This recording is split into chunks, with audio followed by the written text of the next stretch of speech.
Hello, my dear friends. How are you? Today I am come back with my topic simple complex compound sentence part 2. Before the starting today's topic, please subscribe my channels and get new videos daily. My dear students, in the previous classes I have told you about the simple sentence and what is the use of the simple sentence. But today I am starting the what is the compound sentence and what is the complex sentence. This is the part second of this topic. So my dear students, you know very well the sentence come from the letters, then word, then phrase, then clauses. आपको पता है कि जो sentence होते हैं सबसे पहले letter बनता है, लेटरों का जो ग्रुप होता है उसका एक मीनिंग होता है, उसी को वर्ड कहते हैं। ये आपको प्रीवियस क्लास में पढ़ा दिया गया है। जब वर्ड समूह बन जाता है उसे फ्रेज बन कहते हैं। तो आपको पता है कि फ्रेज क्या होता है। फ्रेज मतलब शब्द का समूह या वाक्यांश। फ्रेज क्या होते हैं, वाक्य के अंदर ही कुछ शब्दों का समूह होता है, ठीक है ना। आपको ये भी चैप्टर बता दिया गया है। If you have any queries you can watch the top or watch the videos on the basis of the phrase and second part of the sentence is clause। ठीक है, तो आपको पता है कि सेंटेंस को दो तरीकों से डिवाइड किया गया है। नंबर एक, पर्पज के अनुसार सेंटेंस को चार भागों में डिवाइड किया गया था, ठीक है ना। सभी को पता है, assertive sentence, interrogative sentence, imperative sentence, exclamatory sentence. और उसके बाद सेंटेंस को according to the clause clause के अनुसार डिवाइड किया गया था कितने भागों में, आपको पता है तीन भागों में। Simple sentence, compound sentence and complex sentence. और आपको पता है कि सिंपल सेंटेंस क्या होता है। देखिए क्लॉज क्या होता है, क्लॉज यहाँ पर बता दिया है, उपवाक्य होता है। इसमें वाक्य का एक छोटा रूप होता है और इसमें एक सब्जेक्ट और वर्ब होती है। जैसे आपको पता है ही वेंट, वह गया, ये एक सेंटेंस है। लेकिन सेंटेंस का मतलब होता है कि इसका पूरा मीनिंग आना चाहिए। वह गया लेकिन कहाँ गया ये पता नहीं चल पा रहा, तो this is not a sentence, this is a clause. तो क्लॉज क्या होता है, जिसमें सब्जेक्ट और वर्ब होती है उसको क्लॉज कहते हैं, ठीक है ना। ओके, अब आज का टॉपिक हमको आपने पढ़ना है कि सेंटेंस के जो प्रकार हैं, जो सेंटेंस के प्रकार हैं, kind of the sentence according to the clause. ठीक है, क्लॉज के अनुसार सेंटेंस का जो प्रकार होता है वो कितने प्रकार के होते हैं, simple sentence, compound and complex. हमने आपको सिंपल सेंटेंस बता दिया है। सिंपल सेंटेंस क्या होता है, ऐसा सेंटेंस जिसमें क्या होते हैं, एक सब्जेक्ट हो और एक वर्ब हो, ठीक है, समझ में आया। और जिसका कि पूर्ण मीनिंग होता है। देखिए आपको ये प्रीवियस लेसन में पढ़ा गया है, आप इस वीडियो को दोबारा देख लीजिएगा। और आज का हम टॉपिक चलते हैं कॉम्प्लेक्स कंपाउंड सेंटेंस, ठीक है। तो what is the meaning compound sentence. तो कंपाउंड सेंटेंस को हिंदी में बोलते हैं संयुक्त वाक्य, ठीक है। तो संयुक्त वाक्य क्या होता है, ये आज हम आपको डिस्क्राइब करेंगे कि what is the compound sentence. तो देखते हैं आज के टॉपिक में कंपाउंड सेंटेंस होता क्या। देखिए इसको हिंदी में बोलते हैं संयुक्त वाक्य, और ये हिंदी भाषा में भी अकॉर्डिंग टू दी, ठीक है, कंस्ट्रक्शन या कंपोजिशन, रचना के अनुसार तीन प्रकार के माने जाते हैं, ठीक है, सिंपल वाक्य, कंपाउंड और कॉम्प्लेक्स सेंटेंस। तो जो कंपाउंड सेंटेंस होता है, देखिए इसमें क्या होता है, compound sentence is made of two at least two independent clauses joined by a comma, semicolon और conjunction. It has no dependent clause. अब यहाँ पर एक क्वेश्चन है कि यहाँ पर दो तीन वर्ड आए हैं। एक तो आया है इंडिपेंडेंट क्लॉज, ठीक है, सेकंड आया है, ठीक है, कॉमा, और ठीक, तो अब आपको पता होना चाहिए कि, और तीसरा आया कंजक्शन, ठीक है ना, तीसरा एक वर्ड आया है कंजक्शन, ठीक है। अब ये कंपाउंड सेंटेंस हमको तभी समझ में आ पाएंगे जब हम क्या कहते हैं, इसके बारे में पढ़ पाएंगे कि कंपाउंड सेंटेंस होता क्या है। तो compound sentence is a made of at least two independent clause. अभी आपको प्रीवियस वीडियो में बता दिया गया क्लॉज क्या होता है। क्लॉज एक ऐसा वाक्य का ही रूप होता है, उपवाक्य कहते हैं, वाक्य नहीं होता, वाक्य से छोटा होता है, जिसमें एक सब्जेक्ट होता है और एक वर्ब होती है, ठीक है ना। ठीक है, तो क्लॉज दो प्रकार के होते हैं, और जो अभी हम ये पार्ट भी पढ़ रहे हैं सेंटेंस के भी अकॉर्डिंग टू क्लॉज ही पढ़ रहे हैं, तीन प्रकार के होते हैं ना, ठीक है। तो क्लॉज के अनुसार, उपवाक्य के अनुसार सेंटेंस तीन प्रकार के, सिंपल, कंपाउंड एंड कॉम्प्लेक्स। अब जो कंपाउंड सेंटेंस में हमको यहाँ पर जानना जरूरी है कि क्लॉज के बाद कि क्लॉज कितने प्रकार के होते हैं, ठीक है। तो क्लॉज होते हैं इंडिपेंडेंट क्लॉज और डिपेंडेंट क्लॉज, ठीक है। तो हमको दोबारा इस चैप्टर पर जाना पड़ेगा कि क्लॉज होता क्या है, तो आप तब इसको अच्छी तरह से समझ पाएंगे। अब यहाँ पर हमने देखा कि जो क्लॉज है क्लॉज क्या था, group of words must continue verb and subject. देखो दे हैव डन, वो कर चुके हैं जॉब, अपना काम है, दे हैव डन जॉब, वो काम कर चुके हैं। तो इसमें क्या है, दे हैव डन, ये क्लॉज है, ठीक है ना, दे हैव डन ये क्लॉज है। टॉमी लाइक्स, टॉमी पसंद करता है, सब्जेक्ट और वर्ब जहाँ पर होती है वो क्लॉज होता है। दे टॉमी लाइक्स द मीट, अब ये पूरा वाक्य बन गया क्योंकि इसमें ऑब्जेक्ट भी मिल गया है ना। तो क्लॉज किसे कहते हैं, कम से कम जिसमें एक सब्जेक्ट हो और एक वर्ब हो। तो अब क्लॉज दो प्रकार के होते हैं, इंडिपेंडेंट क्लॉज और डिपेंडेंट क्लॉज। ये हमें पढ़ना बहुत जरूरी हो जा रहा है। क्यों क्यों हो जा रहा है जरूरी, क्योंकि यहाँ पर जो क्लॉज है ये हमको पढ़ना इसलिए ज़रूरी हो गया क्योंकि इसी के अनुसार हम कंपाउंड सेंटेंस को समझ पाएंगे। अब compound sentence combination at least two independent clause, ठीक है ना, दो साधारण सिंपल सेंटेंस या इंडिपेंडेंट क्लॉज का एक रूप होता है। अब इंडिपेंडेंट क्लॉज होता क्या है, देखिए अब हम यहाँ पर देखते हैं कि जो क्लॉज है, ये clause independent clause is a sentence that can stand by itself. It's mean ये कह रहा है कि जो इंडिपेंडेंट क्लॉज होता है ये वाक्य में अंदर एक ऐसा शब्दों का समूह होता है जो जिसका एक अपना मीनिंग, पूरा मीनिंग होता है ना। स्टैंड बाय इटसेल्फ, जैसे फ्रेज में मीनिंग तो होता है लेकिन पूरा मीनिंग नहीं होता है, ठीक है। तो इंडिपेंडेंट क्लॉज क्या होते हैं, जिसका एक अपना मीनिंग हो।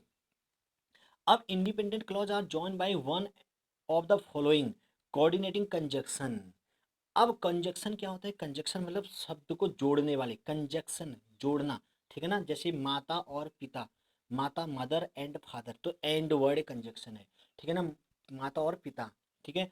उसने मुझसे ऐसे कहा कि मैं जाऊंगा, यहाँ पर दो वाक्य, मैं जाऊंगा उसने कहा क्या है, की वर्ड जोड़ा है, की क्या होता है, कंजक्शन है। तो इंडिपेंडेंट क्लॉज क्या होता है, ऐसे वाक्य, ऐसे उपवाक्य जिनका एक अपना पूरा मीनिंग हो जाता है, उनको अपने मीनिंग के लिए किसी दूसरे पर डिपेंड नहीं होना पड़ता है। अब देखते हैं जैसे एग्जांपल है, और इंडिपेंडेंट क्लॉज की एक विशेषता है कि एक कोऑर्डिनेटिंग कंजक्शन से जुड़ते हैं। कोऑर्डिनेटिंग कंजक्शन अभी आप पढ़ेंगे इसके बाद, कंजक्शन क्या होता है, कंजक्शन मतलब संयोजक, हिंदी में बोलते हैं संयोजक, शब्दों का ऐसा समूह, शब्द, ऐसे शब्द जो दो वाक्यों को, दो सेंटेंस को, दो फ्रेज को, दो नाउन प्रोनाउन इनको जोड़ते हैं, ठीक है ना। तो इसके लिए एक सूत्र है, fan boys, fan boys, F for, F से आता है यहाँ पर, ठीक है ना, जो एफ से आएगा उसका में, फैन बॉयज में जो एफ से आएगा, F for, A for and, और एन फॉर, ठीक है, N for nor, but, B for but, O for or, Y for yet, S for so. तो फैन बॉयज, ये जो सेंटेंस है इंडिपेंडेंट सेंटेंस की पहचान होती है, जो इंडिपेंडेंट क्लॉज या, ठीक है ना, कंपाउंड सेंटेंस हमेशा कोऑर्डिनेटिंग कंजक्शन से जोड़ते हैं। कोऑर्डिनेटिंग कंजक्शन ऐसे कंजक्शन होते हैं जो हमेशा दो वाक्यों, दो सेम श्रेणी के, दो वाक्य वाक्य को जोड़ेगा, दो नाउन नाउन को जोड़ेगा, ठीक है। तो इंडिपेंडेंट क्लॉज होता क्या है, पहले इसको देख लेते हैं। इंडिपेंडेंट मतलब बताया था ऐसा उपवाक्य जिसका एक अपना मीनिंग होता है, डॉक्टर ने कहा, डॉक्टर क्लेम, देखिए this is the independent clause, this is a independent clause, doctor claim, doctor ने क्लेम किया, इंडिपेंडेंट क्लॉज है। अब डिपेंडेंट क्लॉज मतलब होता है ऐसा उपवाक्य जिसको मीनिंग अपना व्यक्त करने के लिए दूसरे सेंटेंस में निर्भर रहना पड़ता है। देखो यहाँ पर क्या हो रहा है, that cancer is curable, curable मतलब होता है इलाज, ठीक है ना, इलाज किया जा सकता है, कि डॉक्टर ने कहा कि इसका भी इलाज किया जा सकता है, ठीक है ना। अब अगर हम केवल इतना सेंटेंस पढ़ें कि दैट कैंसर इज क्यूरेबल, कि कैंसर एक क्यूरेबल है, मतलब इसको इलाज किया जा सकता है, तो कुछ मिलने से कि कैंसर इलाज है, किसने कहा क्यों कहा ये पता नहीं चल रहा है। तो डॉक्टर क्लेम, डॉक्टर ने कहा, तो इंडिपेंडेंट सेंटेंस मतलब जिसने पूरा मीनिंग हो गया। अब की कैंसर क्यूरेबल है, पूरा सेंटेंस बन ही गया, कौन सा की का नहीं है ना। स्टूडेंट स्टूड अप, बच्चे खड़े हो गए, ठीक हो गया ना, ये क्या है, कौन सा सेंटेंस है, ये सेंटेंस है इंडिपेंडेंट क्लॉज का, ठीक है, कि बच्चे खड़े हो गए, पूरा मीनिंग मिल रहा है।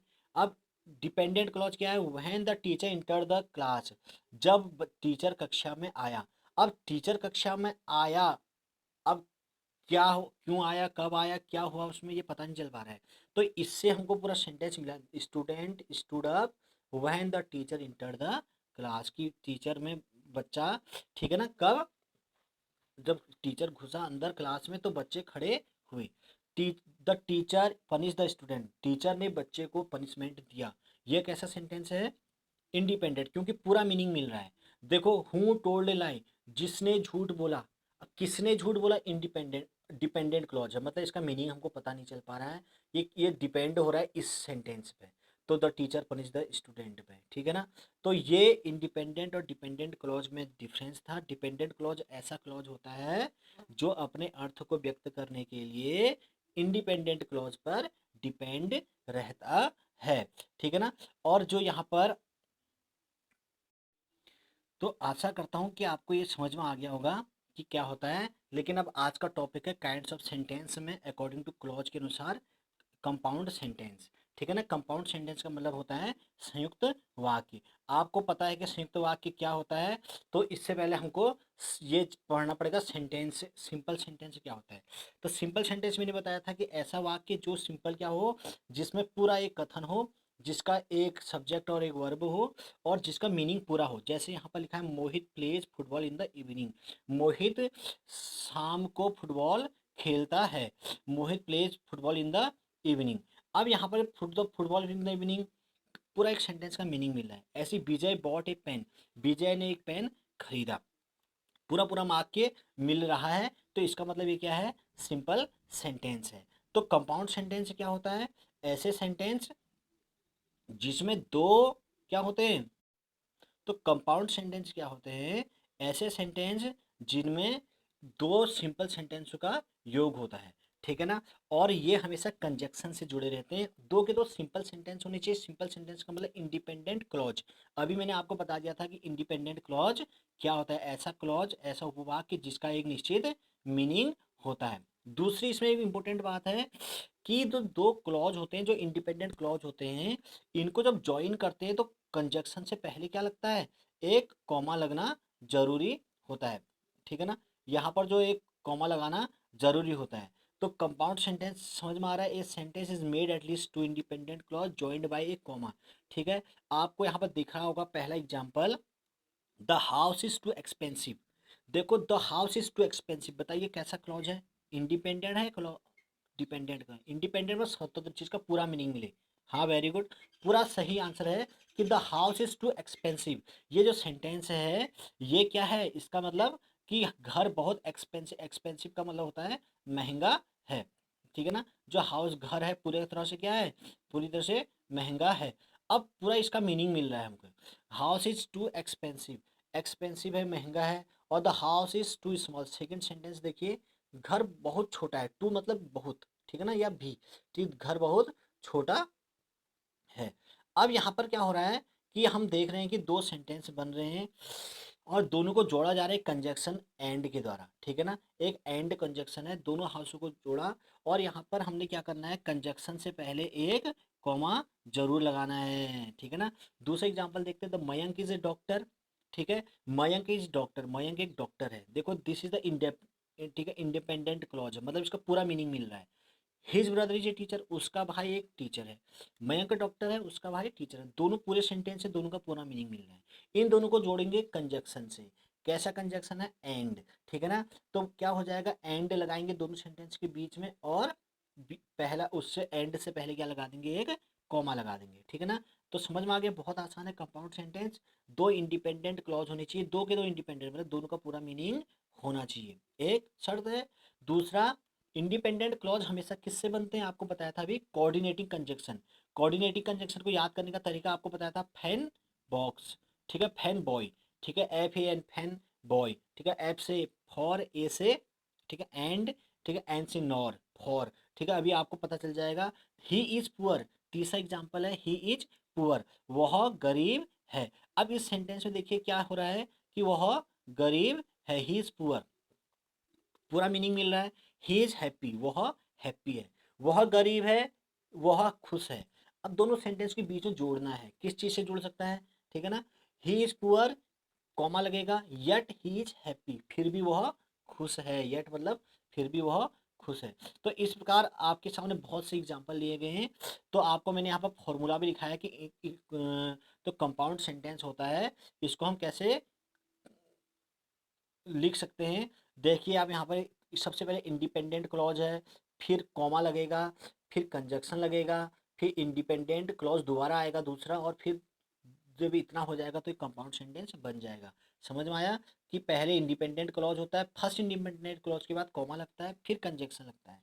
ये आपको पंक्चुएशन में भी काम आएगा ये फॉर्मूला, कि जब कंपाउंड सेंटेंस होते हैं तो पहले इंडिपेंडेंट क्लॉज के बाद कॉमा लगता है, फिर कंजक्शन लगता है, ठीक है ना।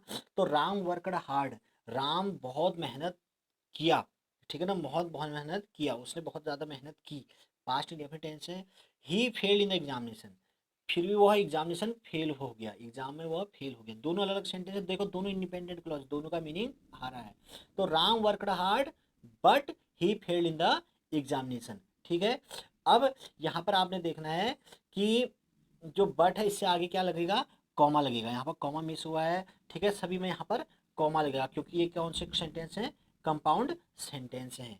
सेकेंड है the boys went to the park, लड़के पार्क में गए, they did not go to school, वे स्कूल नहीं गए।